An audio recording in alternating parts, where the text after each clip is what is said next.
The Steel Faith Overhaul mod is one of the most popular mods currently available for Total War Warhammer. With just over 60,000 current subscribers, it's the second most popular overhaul mod for the game. That's a mod that changes just about every aspect that it can in some way. Ahead of it is the Radius Total War mod with an incredible 109,000 current subscribers. However, despite its almost 2-to-1 advantage in numbers, the Steel Faith mod team has the advantage in financial backing. With an active Patreon of over 300 patrons, the mod is closing in on reaching $2,000 per month in support.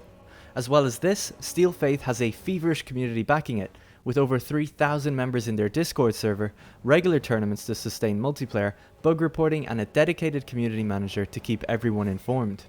This isn't bad for a game that has the least mod support in the series so far. New models cannot be imported, the campaign map cannot be edited, and the music or voiceover cannot be changed. So what exactly is Steel Faith doing that's gaining it such tremendous popularity? Well, let's take a look. Steel Faith describes itself as a mod that has a primary focus on enhancing all units with inspiration from the lore. It claims to enhance the flavor of each race, introduce some new units without upsetting the balance, and overhaul systems such as edicts, stances, tech trees, and recruitment. As with most modders, however, they tend to aggrandize the impact of their changes, touting things like better and smarter AI, powerful magic, real monsters. These are all just nice headlines that in reality never quite live up to their claims. So I wanted to start with what in my opinion is the most impressive part of the mod, the battles.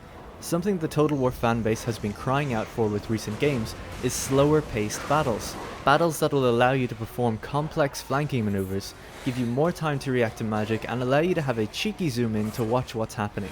After all, the game does look good, so the fact that most battles force you to play the entire thing from a bird's eye view is doing a real disservice to the artists.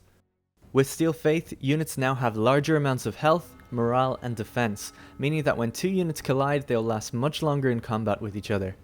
They also tend to have inflated stats across the board, however with increased unit sizes of around 20%, it kinda just balances itself out. Overall, as a general estimation, I would say that combat lasts around 30% longer. This might seem like a small change, but for me it's an almost perfect amount of time. The increased unit sizes aren't universal. While low tier common troops have had an increase, high tier rare troops have had a decrease in size and an increase in cost. This means that you'll be seeing much less monsters in general on the battlefield, but they'll pack a much greater punch and be extremely difficult to take down. 2 units of Vargheists, for instance, wreaked havoc on the walls of a siege I was fighting. I sent everything anti-large I had at them and threw down heals and debuffs just to try and crush them. Attacking them with the wrong units made me feel hopeless, and when I got my strategy right, it made killing them feel a lot more epic and require a lot more effort than usual, and I think that lends itself more to the lore, that these types of beasts you encounter have killed hundreds and lived a very long time, so working away at them for 3 to 5 minutes feels much more satisfying when you do bring them down. Another great side effect of larger and slower paced battles is that you end up with a really aesthetically pleasing battle line that's multiple ranks deep. It's a strange one to explain, but the battlefield just looks more plausible when 2 lines meet rather than when single units are running around killing each other. I find that the atmosphere is just greatly enhanced by this.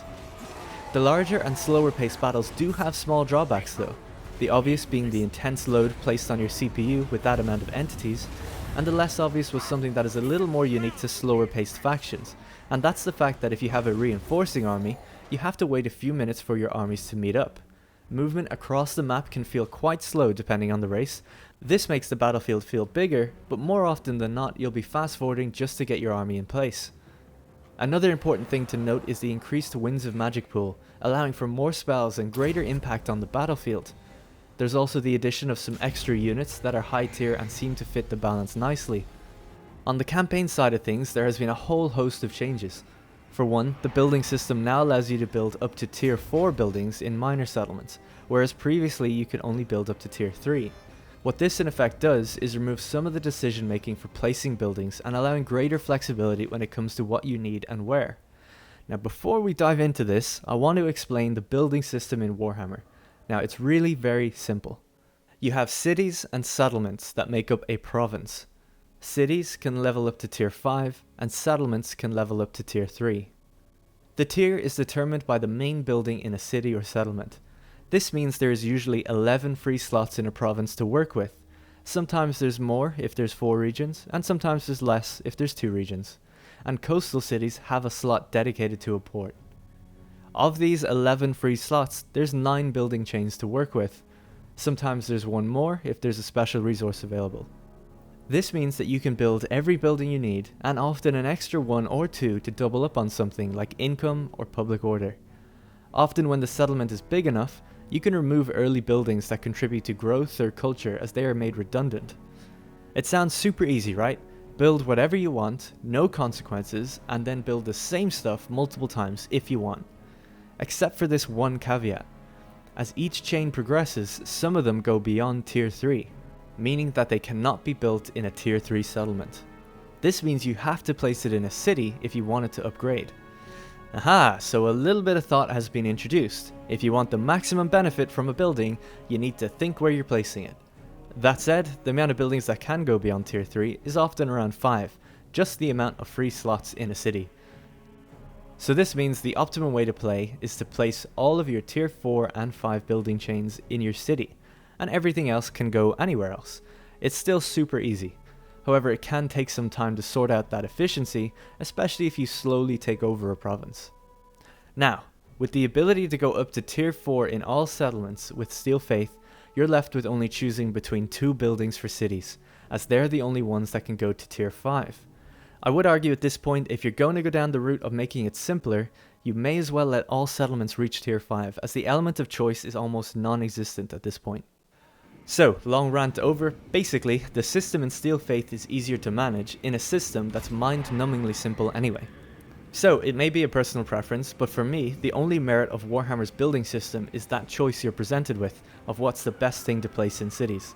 That effectively is extremely reduced in Steel Faith, so I'm not a fan of that. Steel Faith has changed around some of the effects from buildings, but overall it wasn't something I noticed too heavily. I am aware though that for factions like Chaos, they're working on some major changes to the system and potentially having them create more established settlements out of their armies.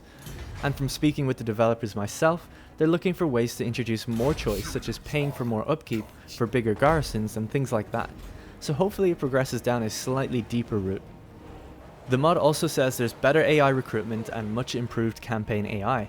However, when I played, I may have just been unlucky, but I attacked Averland around turn 80 and took all 5 of their towns in 18 turns without ever coming across a single army of theirs. This, needless to say, was very boring and a great shame. Now they were at war with some other greenskins, so maybe their armies were just far away for some reason. Either way, it wasn't a good result, and I don't feel like I come across that in the main game too often. Garrisons in towns have been increased and often include heroes and lords when they've been upgraded. This is an excellent touch, and that's one that's coming to Warhammer 2, I believe. However, a larger problem I have with this is the constant garrison fighting in the game. Large garrisons means a guaranteed battle for sure, but often means you're fighting the same army in similar settlements repetitively.